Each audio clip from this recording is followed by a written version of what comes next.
Dark love. രചന വൈദേഹി. അവതരണ സിദ്ധി. എന്തായി, കിട്ടിയോ? ആഷി ഫോൺ എടുത്തത് അലക്സിനോട് ചോദിച്ചു. കാര്യങ്ങൾ അറിഞ്ഞത് മുതൽ ഈ നേരം വരെ അവനിൽ വല്ലാത്തൊരു ഗൗരവമാണ്. പഴയ ഓഫീസ് ബിൽഡിങ്ങിൽ ഉണ്ട്. നീ ഇങ്ങോട്ട് വാ. മറുഭാഗത്ത് നിന്ന് അലക്സിന്റെ ശബ്ദം വന്നതും അവൻ കോൾ കട്ട് ചെയ്തുകൊണ്ട് ഡ്രൈവർക്ക് നിർദ്ദേശം കൊടുത്തു. കണ്ണിൽ ഒരു ദയ പോലുമില്ലാതെ തൻ്റെ മുന്നിൽ നിൽക്കുന്നവനെ കുത്തിമലർത്താനുള്ള കലിയോടെ ഒരു അറ്റയാനെ പോലെ വരുന്നവനെ കണ്ടതും അവിടെ നിന്ന് എല്ലാവരും ഒരു ഭയം വന്നിരുന്നു. Sir sir please please sir, ഞാൻ അറിഞ്ഞുകൊണ്ടല്ല, എന്നെ ഒന്ന് കേൾക്കാൻ സാർ. രണ്ട് തല്ലുകെട്ടി ചുണ്ടു പൊട്ടി ചോരൊലിച്ച് നിന്ന ഒരുത്തൻ ആശയുടെ കാൽ വീണുകൊണ്ട് പറഞ്ഞു. അതേസമയം തന്നെ അവന്റെ കോളറിൽ പിടിച്ച് അയാളെ പൊക്കി മുഖാമുഖം നോക്കിയിരുന്നു അവൻ. കത്തുന്ന കണ്ണുകളോടെ നോക്കുന്നവനെ എന്തു പറഞ്ഞ് മനസ്സിലാക്കും എന്നറിയാതെ മുന്നിൽ നിന്നവൻ സ്വന്തം മരണം മുന്നിൽ കണ്ടുകൊണ്ട് നിന്നുരുകി. സാർ പ്ലീസ് സാർ, ഒന്ന് കേൾക്കന്നെ.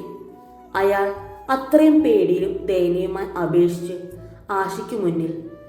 കണ്ടു നിൽക്കുന്ന അവന്റെ ഗാർഡ്സിനും അലക്സിനും പോലും ആഷി അയാൾക്കൊരു അവസരം കൊടുത്തിരുന്നെങ്കിൽ എന്ന് തോന്നിപ്പോയി. അത്രയധികം അയാൾ അവന് മുന്നിൽ കേൾക്കുന്നുണ്ടായിരുന്നു.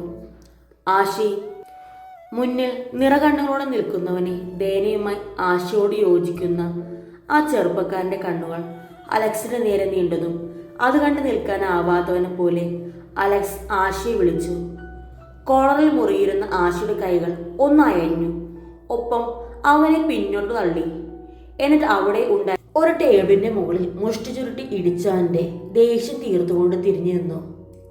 അലക്സ് ആ ചെറുപ്പക്കാരനോട് പറയും എന്ന പോലെ കണ്ണു കാണിച്ചപ്പോൾ, സാർ, ആ മരുന്ന് ഞാൻ മനഃപൂർവ്വം ഇഞ്ചക്ട് ചെയ്തതല്ല. ആ സമയം എന്തോ ചെയ്യുന്ന എന്ന ബോധം പോലും ഉണ്ടായിരുന്നില്ല എനിക്ക്.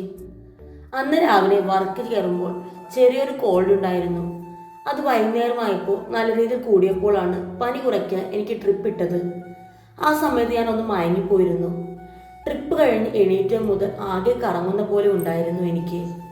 ആരുടെയും മുഖം വ്യക്തമല്ല.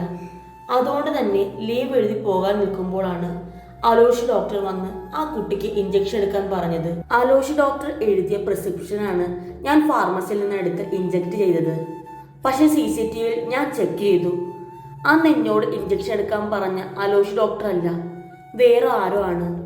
പിറ്റേന്ന് രാവിലെ ബോധം വന്നപ്പോൾ അതായിരുന്നു ഞാൻ ആദ്യം കൺഫേം ചെയ്തത്. ഡൗട്ട് തോന്നി എൻ്റെ ബ്ലഡ് കൂടി ചെക്ക് ചെയ്തു ഞാൻ. എൻ്റെ ഡൗട്ട് ശരിയായിരുന്നു. ഡ്രഗിൻ്റെ കണ്ടന്റ് എൻ്റെ ബ്ലഡിൽ ഉണ്ടായിരുന്നു. CCTV ചെക്ക് ചെയ്ത സാറിന് മനസ്സിലാവും സാർ, ഞാനല്ല. This is A plan. മനഃപൂർവ്വം ആരോ പ്ലാൻ ചെയ്തതാ. സത്യമായിട്ട് സാർ, പ്ലീസ് എന്നെ മാത്രം പ്രതീക്ഷിച്ച് ഇറങ്ങി വന്നൊരു പെണ്ണുണ്ട് സാർ വീട്ടിൽ. ദയവ് ചെയ്ത് എന്നെ വെറുതെ വിട് സാർ. പാലത നയിക്ക് ഒരിക്കലും ഞാൻ തിരിഞ്ഞു കൊത്തില്ല സാർ. ഇതൊക്കെ പറയാൻ ഞാൻ സാറിനെ കോണ്ടാക്ട് ചെയ്തതാ. ബട്ട് സാർ എടുത്തില്ല. 809 അതാണ് എൻ്റെ ലാസ്റ്റ് നമ്പർ. പ്ലീസ് സാർ, എന്നെ ഒന്ന് വിശ്വസിക്കേ. അയാൾ കരഞ്ഞുകൊണ്ട് മുട്ടുകുത്തിയിരുന്നു.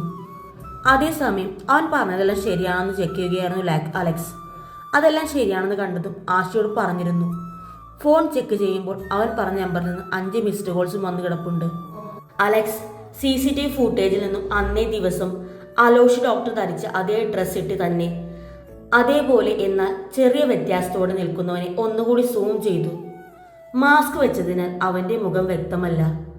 ബാക്കി CCTV ഫുട്ടേജുകൾ ഒന്നിലും അവൻ പെട്ടിട്ടുമില്ല. ഡാമിറ്റ് എന്ന് പറഞ്ഞുകൊണ്ട് അവിടെ ഇരുന്ന ടേബിൾ മുകളിലായി ഇരുന്ന ഒരു ഗ്ലാസ് ബോട്ടിൽ എറിഞ്ഞുടച്ചു ആഷി. ജാമ്യം കിട്ടി. മൂർത്തിയാങ്കിൾ വിളിച്ചിരുന്നു. അവന്റെ ദേഷ്യം തെല്ലൊന്നടങ്ങി എന്ന് കണ്ടതും അലക്സ് അവനോടായി പറഞ്ഞു. അലക്സേ, അറ്റ് എനി കോസ്റ്റ്, അതവൻ ആയാലും എനിക്ക് അവനെ വേണം. ഏതവനായാലും അവൻ ബ്രഹ്മ ഗ്രൂപ്പിന് മുകളിൽ പറക്കില്ല. അതീ അശുദ്രാഹിത് ജീവനോടത്തോളം കാലം നടക്കില്ല. അത് പറഞ്ഞുകൊണ്ട് പകയിരുന്ന കണ്ണുകളോടെ ഒരു സിഗരറ്റ് എടുത്ത് പുകച്ചു അവൻ. രാത്രി നന്നായി ഇരുട്ടിയതിനു ശേഷമാണ് രുദ്രദേവമ്മ മാൻഷനിലെത്തിയത്. കൂടെ ഇറങ്ങിയ ദ്രവിദിനെ കണ്ട് ഇവാൻഷി ഒന്ന് ഞെട്ടിയിരുന്നു. രുദ്രദേവിനെ കണ്ടതും അദ്രിജ മറ്റൊന്നിൽ ശ്രദ്ധ കൊടുക്കാതെ അയാൾ അടുത്തേക്ക് ഓടിയിരുന്നു. അയാളുടെ നെഞ്ചോട് ചേരുമ്പോൾ അതുവരെ ഉണ്ടായിരുന്ന സംഘർഷങ്ങൾ എല്ലാം അവരെ വിട്ടൊഴിഞ്ഞിരുന്നു. എല്ലാവരും വന്നിട്ടും ഇതുവരെ വീട്ടിലെത്താത്തവനെ കുറിച്ചായിരുന്നു നവോദയയുടെ മുഴുവൻ ആകുലതയും. മാറി മാറി എല്ലാവരെയും നോക്കിയിട്ട് ആരും അതിനെ ശ്രദ്ധിച്ചിരുന്നില്ല എന്ന് തോന്നി അവൾക്ക്. ആശയെക്കുറിച്ച് ഒന്നറിയാൻ വ്യഗ്രത കൂടി അവൾക്ക്. ഒന്നും വേണ്ട, അവനെ കണ്ടാൽ മതി എന്നൊരു തോന്നൽ അതവളെ വല്ലാതെ സംഘർഷത്തിലേക്ക് കൊണ്ടുവിട്ടു. എങ്ങോട്ടും പോകാതെ അവിടെ തന്നെ ഇരിക്കുന്നവനെ ഒറ്റക്കാക്കി പോകാൻ അലക്സിന് സാധിച്ചില്ല. അതുകൊണ്ട് തന്നെ അന്നമ്മയെ വിളിച്ച് ചിലപ്പോഴേ വരൂ എന്ന് മുൻകൂട്ടി പറഞ്ഞിരുന്നു അവൻ. അലക്സേ, കളിക്കുന്നവൻ അറിയില്ലടാ, ഏറ്റുമുട്ടാൻ പോകുന്നത് ഈ ആശയോടാണെന്ന്. സിഗരറ്റ് വലിച്ച് പുകവിട്ടുകൊണ്ട് അവൻ ഇരുന്നിരുന്ന് ചെയറിൽ ഒന്നുകൂടി ആഞ്ഞിരുന്നു കാലുകൾ ടേബിൾ മുകളിലേക്ക് വെച്ചുകൊണ്ട് ചോദിച്ചു. അന്നേരം അവന്റെ ചിരി സാത്താന്റെ ചിരിയോട് ഉപമിക്കുന്നതായിരുന്നു. അറിയാമെങ്കിൽ അവൻ ഈ പരിപാടിക്ക് ഇറങ്ങില്ലടാ. അലക്സിലും അതേ ക്രൂരഭാവമാണെന്ന് തോന്നിപ്പോകും. Any updates? അതേ ഇരിപ്പിലിരുന്നു കൊണ്ട് അവൻ അലക്സിനോട് ചോദിച്ചു. അതേ സമയം തന്നെ ഫോണിൽ ഒരു നോട്ടിഫിക്കേഷൻ വന്നതും ആ ചിരി കൂടുതൽ ക്രൂരതയുള്ളതായി മാറി. ഒപ്പം അവിടെ അവൻ അരികിലിരുന്ന ടാബ് കൂടി നോക്കി അലക്സ്. കണ്ണുകൾ അത്യധികം വേഗത്തിൽ കിട്ടിയ ഇൻഫർമേഷൻ കൂടി പാഞ്ഞു. വിരേഷ് പ്രതാപ് മിനിസ്റ്ററുടെ PA ആണ്. വെറുതെ അല്ല പോലീസുകാർക്ക് ഇത്രയും ഉത്സാഹം. അവൻ്റെ ഫേസിൽ മനീഷ് പറഞ്ഞ ആളുടെ ഫേസായി മാച്ച് ആയിട്ടുണ്ട്. ഒപ്പം അവനെ അന്ന് ഹോസ്പിറ്റലിൽ അടുത്തുള്ള CCTVകൾ കണ്ടിട്ടുമുണ്ട്. ലുക്ക് എന്ന് പറഞ്ഞുകൊണ്ട് കയ്യിലിരുന്ന ടാബ് ആശയെ നേരെ നീട്ടി. അലക്സ് അത് വാങ്ങിക്കൊണ്ട് ആ ടാബിലുള്ള ചിത്രം നോക്കി ആശയുടെ കണ്ണുകൾ ഒന്ന് കുറുകി. പക്ഷേ ഇവൻ എന്തിനാ നമ്മുടെ നെഞ്ചത്തോട്ട്? ആലോചനയോടെ അവൻ ആശയെ നോക്കി. വിക്രാന്ത് പ്രതാപ്. കുറെ നേരത്തെ മൗനത്തിന് ശേഷം ആശയ ഫോട്ടോയിൽ തന്നെ ഉറ്റുനോക്കിക്കൊണ്ട് പറഞ്ഞ പേര് കേട്ടതും എല്ലാത്തിനും പിടികിട്ടിയ പോലെ അലക്സ് ഇരുന്നു. ആശി, അതെന്തിനായിരുന്നു? അലക്സ് കണ്ണിന് മുകളിൽ കൈവച്ച് കസേരയിൽ ചാഞ്ഞു കിടന്നവനെ നോക്കിക്കൊണ്ട് അത്രയധികം കടുപ്പത്തോട് ചോദിച്ചു. ആശി. ഉത്തരമില്ലെന്ന് കാണി അലക്സ് ഒന്ന് നീട്ടി വിളിച്ചു അവനെ. അറിഞ്ഞേ പറ്റൂ എന്നൊരു ജിജ്ഞാസയോടെ. എന്നിട്ടും ഒന്നും മിണ്ടാതെ ആ ഫോട്ടോയിലേക്ക് നോക്കിയിരിക്കുന്നവനെ വല്ലാത്തൊരു ദേഷ്യത്തോട് നോക്കിക്കൊണ്ട് അലക്സ് വീണ്ടും ചോദിക്കാൻ തുടങ്ങി. എന്നോട് ഞാൻ ചോദിച്ചിട്ടില്ല എന്തിനായിരുന്നു അതെന്ന്. ഇവൻ അങ്കിൾ പോലും അറിയാതെ നീ ചെയ്തൊരു കാര്യം. അതതിന് ഞാനും കൂട്ടുന്നു. പക്ഷേ ഇന്നിപ്പോൾ എനിക്കത് അറിയണം എന്തിനായിരുന്നു എന്ന്. പറയാശി, അറിഞ്ഞേ പറ്റൂ. മുഖത്ത് നിറഞ്ഞു നിൽക്കുന്ന ഗൗരവത്തോടെ അലക്സ് ആശയോട് ചോദിച്ചു. അറിഞ്ഞേ പറ്റൂ എന്നൊരു ദൃഢതയുള്ള പോലെ തോന്നിപ്പിച്ചു അവൻ്റെ മുഖം. അപ്പോൾ ആശി ഒരു നെടുവീർപ്പ് കൊണ്ട് പറയാൻ തുടങ്ങി. ഒപ്പം കയ്യിലുന്ന ടാബ് ഓഫ് ചെയ്ത് ടേബിളിൽ വെച്ചു. ഞാൻ ഇവനെക്കുറിച്ച് ആദ്യം അറിയുന്നത് ഇവാൻഷി പറഞ്ഞിട്ടാ. വിക്രാന്ത് പ്രതാപ് ഒരു തേർഡ് റേറ്റ് ചെറ്റ. അതിനേക്കാൾ നല്ലൊരു വിശേഷണം മറ്റൊന്നും ഉണ്ടാവില്ല. ആശയുടെ ചൊടി അവനെ ഓർത്ത് പുച്ഛമൊപ്പം ദേഷ്യവും നിറഞ്ഞു. പക്ഷേ ഇവാൻഷി പറയുന്നതിന് മുൻപ് തന്നെ ഇവരിട്ടൊന്ന് ഞാൻ ഓങ്ങി വെച്ചതാണ്. അലക്സിന് നെറ്റി അവൻ്റെ പറച്ചിലൊന്ന് ചുളിഞ്ഞു. എങ്കിലും ആശയെ കേൾക്കാനായി ഇരുന്നു അവൻ. ഒരു ദിവസം ഒരു ഷോപ്പിങ്ങിന് ഇറങ്ങിയപ്പോഴാണ് ഇവനെ നേരിട്ട് കാണുന്നത് തന്നെ. അന്നൊന്നും ഇവൻ എന്താണെന്നും എനിക്കറിയില്ല. ഒന്ന് നിർത്തിക്കൊണ്ട് വീണ്ടും അലക്സിനോട് സംശയത്തോട് ചോദിച്ചു ആശി. നവോദയ ആദ്യം കണ്ടതൊക്കെ ഞാൻ നിന്നോട് പറഞ്ഞിട്ടില്ലേ? ആ ഒരു ചോദ്യത്തോടെ ആശി അലക്സിനെ നോക്കി. അലക്സ് അതേന്ന് പറഞ്ഞ് ആശി തുടർന്നു. അവളെ കാണാൻ വേണ്ടി തന്നെയാണ് അന്ന് ഷോപ്പിങ്ങിനെന്ന് പറഞ്ഞ് ഇറങ്ങിയത്. അവളും ഫ്രണ്ട്സും എലവേറ്ററിൽ കയറി മുകൾ ഫുഡ് കോർട്ടിൽ വരുന്ന സമയം അപ്പോൾ ഈ ബാസ്റ്റഡ് അവളുടെ ബാക്കിലുണ്ടായിരുന്നു. He touch hair inappropriately. അത് പറഞ്ഞുകൊണ്ട് ആശി ഒന്ന് നിർത്തി. ഇപ്പോൾ അവൻ്റെ മുന്നിൽ കിട്ടിയാലും വീണ്ടും വീണ്ടും ഇഞ്ചിഞ്ചായി അവനെ കൊല്ലും എന്ന് പോൽ. അത്രയും ദേഷ്യം. നവോദയ അവനിട്ടൊന്ന് കൊടുത്തെങ്കിലും അവനെ ഒറ്റ കിട്ടിയാൽ അവൻ്റെ അസുഖം മാറ്റി കൊടുത്തിരിക്കും എന്ന് കരുതിയാണ് ഞാൻ നിന്നത്. പക്ഷേ അവളുടേത് കിട്ടിയത് മതിയാവാതെ ഇവൻ വീണ്ടും തൊട്ടു. ആ സമയം കൺട്രോൾ എന്ന സാധനം എന്നെ വിട്ടു പോയ പോലെ ആയിരുന്നു. ആ പബ്ലിക് പ്ലേസിൽ ഇട്ടുകൊടുത്തു ഞാൻ നല്ല രീതിയിൽ. ഒരു 4-5 മാസം കിടപ്പിലാവാൻ തരത്തിൽ കൊടുത്തു. അത് നവോദയുടെ മുന്നിലിട്ട് തന്നെ. അന്നൊക്കെ മാസ്ക് വെച്ചതുകൊണ്ട് എൻ്റെ കണ്ണ് മാത്രമായിരിക്കും അവൾ കണ്ടത്. അന്നതിന് ശേഷം പിന്നെ അവനെ കണ്ടിട്ടില്ല. പിന്നെ കാണുന്നത് ഇവാൻഷി പറഞ്ഞിട്ടാണ്. ഒരിക്കൽ കാണാൻ പോയപ്പോൾ പറഞ്ഞു കയറി പിടിച്ചെന്ന്. ഒപ്പം അവൻ ചെറുതായൊന്ന് കഴപ്പ് തീർക്കാൻ നോക്കിയെന്നു. നിനക്ക് ഓർമ്മ കാണും, ഇവാൻഷിക്ക് നേരെ ഒരു റേപ്പ് അറ്റംപ്റ്റ് ഉണ്ടായി എന്ന് പറഞ്ഞ് അവനെ തപ്പാൻ നമ്മൾ രണ്ടാളും കുറെ ശ്രമിച്ചതാ. ബട്ട് അന്ന് കിട്ടിയില്ല. പിന്നെ ഒരിക്കൽ ഹൈദരാബാദിൽ വെച്ച് അംശു തന്നെ ഐഡന്റിഫൈ ചെയ്ത് തന്നു ഇവനെ. ഇവനാണെന്ന് കണ്ടതും കലി അങ്ങോട്ട് ഇരട്ടിച്ചു.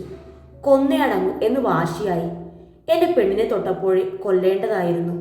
അന്നത് ചെയ്യാതെ ഞാൻ ഇളവ് കൊടുത്തത് കൊണ്ടാണ് അവൻ ഇവാൻഷിക്ക് നേരെ ചെന്നത്. അതാ അന്ന് ആ എൻകൗണ്ടർ ആ പബ്ബിൽ സെറ്റ് ചെയ്തത്. കൊല്ലുന്നതിന് മുൻപേ അന്വേഷിച്ചിരുന്നു. ഒരു പരനാറി വൃത്തികെട്ടവൻ. ഭൂമിക്ക് മുകളിൽ അവനൊരു അഴുക്കാണെന്ന് മനസ്സിലായത് തീർത്തു. എന്റെ കൈകൊണ്ട് ഞാൻ ജീവനെടുത്തവരെല്ലാം ഈ ഭൂമിക്ക് അഴുക്കായിരുന്നു അലക്സ്. പറഞ്ഞു നിർത്തി അവന്റെ ഓർമ്മ അന്നേ ദിവസത്തേക്ക് പോയി.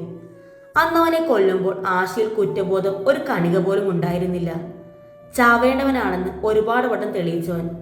പക്ഷേ കത്തി കുത്തി ഇറക്കി വലിച്ചൂരി ഒന്നുകൂടെ കുത്തുമ്പോൾ അവന്റെ ശബ്ദത്തോടൊപ്പം ഉയർന്ന ആ സ്ത്രീ ശബ്ദം കേട്ട ഭാഗത്തേക്ക് നോക്കുമ്പോൾ ബോധം കെട്ട് നിലം പതിക്കാൻ പോകുന്ന നവോദയും. അത്രയും ദേഷ്യത്തിൽ ഇരുന്നവനിൽ ആ രംഗം ഓർമ്മയിൽ തെളിഞ്ഞതും പുഞ്ചിരിച്ചു പോയി.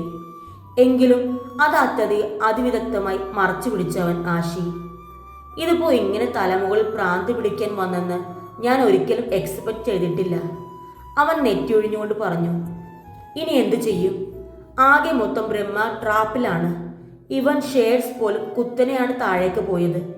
മീഡിയക്കാർക്കിപ്പോൾ ഇതാണ് ആഘോഷം. അലക്സ് പറയും. ആഷിയും അത് തന്നെയാണ് ചിന്തിച്ചത്. ഷെയർ ഇടിഞ്ഞത് ബ്രഹ്മ ഹോസ്പിറ്റലിന്റെ പേരിൽ ഒരു റെഡ് മാർക്ക് വീണു. ഒപ്പം ദ ഗ്രേറ്റ് രുദ്രദേവ് ബ്രഹ്മ ഒന്ന് വീണു എന്ന് അറിഞ്ഞതിന്റെ ഒരു ഷോക്കാണ്. അത് നമുക്ക് തിരിച്ചു പിടിക്കാം. പക്ഷേ ഇനി അവൻ അടുത്തടി ബ്രഹ്മ മുകൾ അടിക്കുന്നതിന് മുൻപ് എനിക്ക് അവനെ വേണം. കലിയോട് പറയുന്നവനെ തെല്ലൊരു പകപ്പോടെ നോക്കി അലക്സ്. ആഷി, ഇത് സൂക്ഷിച്ചു വേണം. പ്രത്യേകിച്ച് പൊളിറ്റിക്സിലുള്ള ഒരുവൻ. പേടിയുണ്ടോ നിനക്ക്? മറുപടിയെ ഒരു ചോദ്യം ഉന്നയിച്ചു അവൻ. പക്ഷേ അലക്സിൽ നിറഞ്ഞു നിന്ന പേടിയായിരുന്നില്ല, ആകുലതയായിരുന്നു. പേടിയല്ലടാ, മറുഭാഗത്തുള്ളവർ സ്ട്രോങ് ആവുമ്പോൾ നമ്മൾ ബ്രഹ്മ ഗ്രൂപ്പിനെ കൂടി നോക്കണ്ടേ? പ്രത്യേകിച്ച് ഇവന്റെ ആക്രമണം മൊത്തം ബ്രഹ്മക്കെതിരെയാവുമ്പോൾ. അലക്സിൽ നിറഞ്ഞിരുന്ന ആകുലത ആഷിക്കും മനസ്സിലാവുണ്ടായിരുന്നു.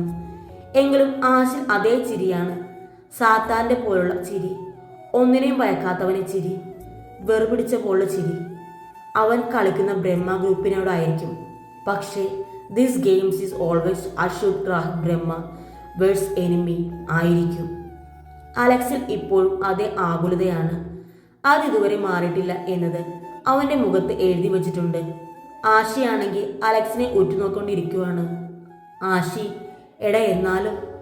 അലക്സ് വീണ്ടും എതിർ പറയാൻ വന്നതും ആഷി അവനെ തടഞ്ഞിരുന്നു. മന്ത്രിയുടെ പേയല്ലേ, അല്ലാതെ മന്ത്രിയൊന്നും അല്ലല്ലോ. ക്രൂരമായ ഒരു ചിരി വിടർന്നു അവനിൽ. തന്റെ മുന്നിൽ നിൽക്കുന്ന മൃഗത്തെ വേട്ടയാടാൻ കാത്തിരുന്ന സിംഹത്തെ പോലെ. അലക്സ് ഇനി ഇവനോടൊന്നും പറഞ്ഞിട്ട് കാര്യമില്ല എന്ന പോലെ നിന്നു.